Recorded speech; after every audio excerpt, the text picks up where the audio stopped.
മുരിങ്ങൂരിലെ ആശാരി കിരീടത്തിലെ സേതുമാധവനായ കഥ.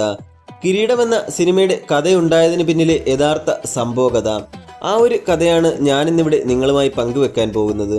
കൂടാതെ സംവിധായകനെ മാറ്റണമെന്ന് നിർദ്ദേശിക്കപ്പെട്ട സിനിമ, ക്ലൈമാക്സ് പൊളിച്ചെഴുതണമെന്ന് ആവശ്യപ്പെട്ട സിനിമ, തുടക്കത്തിൽ നായകന് താല്പര്യം തോന്നാതിരുന്ന സിനിമ, ഈ വിശേഷണങ്ങളെല്ലാം കിരീടത്തിന് സ്വന്തമാണ്. എന്നാൽ ഇവയിലെ സത്യാവസ്ഥ എന്താണ്? കിരീടമെന്ന സിനിമ ഉണ്ടായതിന് പിന്നിലെ യഥാർത്ഥ കഥ മനസ്സിലാക്കുന്നതിന് മുമ്പായിട്ട് നിങ്ങൾ ചാനലൊന്ന് സബ്സ്ക്രൈബ് ചെയ്യുക. എന്നിട്ട് വീഡിയോ തുടർന്ന് കാണുക. തനിയാവർത്തനം കണ്ട് ആവേശഭരിതനായി ബാലചന്ദ്രൻ ചുള്ളിക്കാട് സംവിധായകൻ സിബി മലയിലിനോടും തിരക്കഥാകൃത്ത് ലോഹിതദാസിനോടും വീണുപോയ ഒരു ഗുണ്ടയുടെ കഥ പറഞ്ഞു.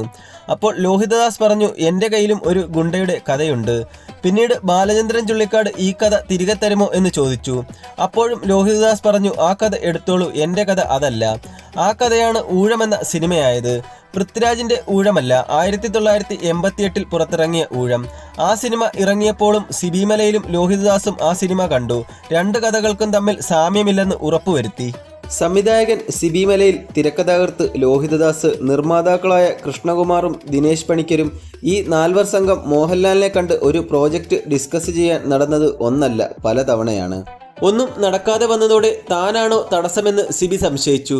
എങ്കിൽ താൻ പിന്മാറാമെന്നായി സിബി മലയിൽ. എന്നാൽ മോഹൻലാലിന്റെ തിരക്ക് കാരണമായിരുന്നു മോഹൻലാലിന് കഥ കേൾക്കാൻ കഴിയാതിരുന്നത്. ഒടുവിലൊരു ദിവസം ഇവരുടെ മുന്നിൽ മുടവൻമുകളുടെ വീട്ടിൽ മോഹൻലാൽ കഥ കേൾക്കാനിരുന്നു. ലോഹിതദാസ് കഥ പറഞ്ഞു തുടങ്ങി. ഒരച്ഛനും മകനും തമ്മിലുള്ള അസാധാരണ സ്നേഹബന്ധത്തിന്റെ കഥയായിരുന്നു അത്. കഥ മുറുകുന്നതിനനുസരിച്ച് ലാലിന്റെ മുഖം ഗൗരവത്തിലായി. അലക്ഷ്യഭാവം മാറി മനസ്സുകൊണ്ട് അദ്ദേഹം സേതുമാധവനായി. ലോഹി കഥ പറഞ്ഞു നിർത്തിയുടൻ ലാൽ പറഞ്ഞു, ഈ സിനിമ നമ്മൾ ഉടൻ ചെയ്യുന്നു. അങ്ങനെയാണ് തുടക്കം.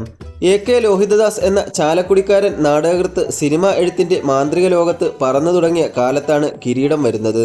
ഒരു സാധു മനുഷ്യന്റെ ജീവിതത്തിൽ നിന്നാണ് ലോഹി കിരീടത്തിന്റെ കഥാതന്തു കണ്ടെത്തിയത്. ഒരു ആശാരിയായിരുന്നു അയാൾ. സ്വന്തം വീടും കുടുംബവും മാത്രമായി ഒതുങ്ങി ജീവിച്ച വെറും സാധു.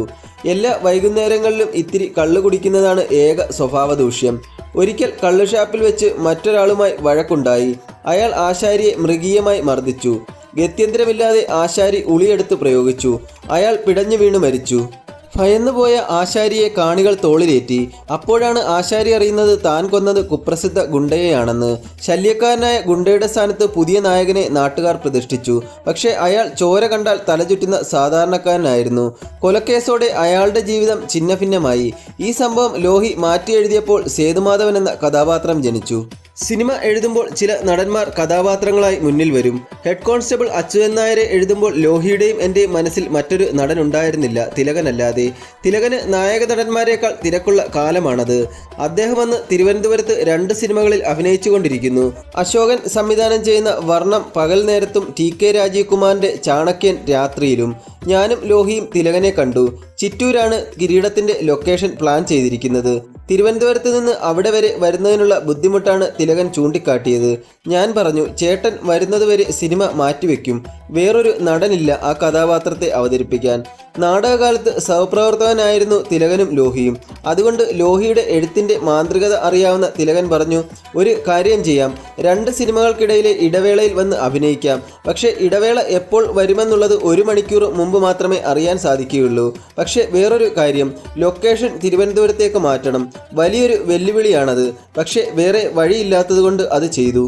അങ്ങനെ ചാണക്യനിലെ വില്ലനായ മുഖ്യമന്ത്രി മാധവമേനോനും വർണ്ണത്തിലെ മേജർ MK നായർക്കുമിടയ്ക്കുള്ള സമയങ്ങളിൽ തിലകൻ ഹെഡ് കോൺസ്റ്റബിൾ അച്യുതൻ നായരായി. സേതുമാധവന്റെ സ്നേഹനിധിയായ അച്ഛനായി. മുൾക്കിരീടം ശിരസിലേറ്റിയ അച്ഛനായി മാറാൻ തിലകന് ഒരു സെറ്റിൽ നിന്ന് മറ്റൊരു സെറ്റിലേക്കുള്ള യാത്ര ധാരാളം മതിയായിരുന്നു.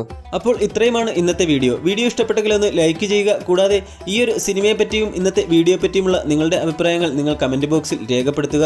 ചാനലൊന്ന് സബ്സ്ക്രൈബ് ചെയ്തു തന്ന് ഒന്ന് സപ്പോർട്ട് ചെയ്തു തരിക.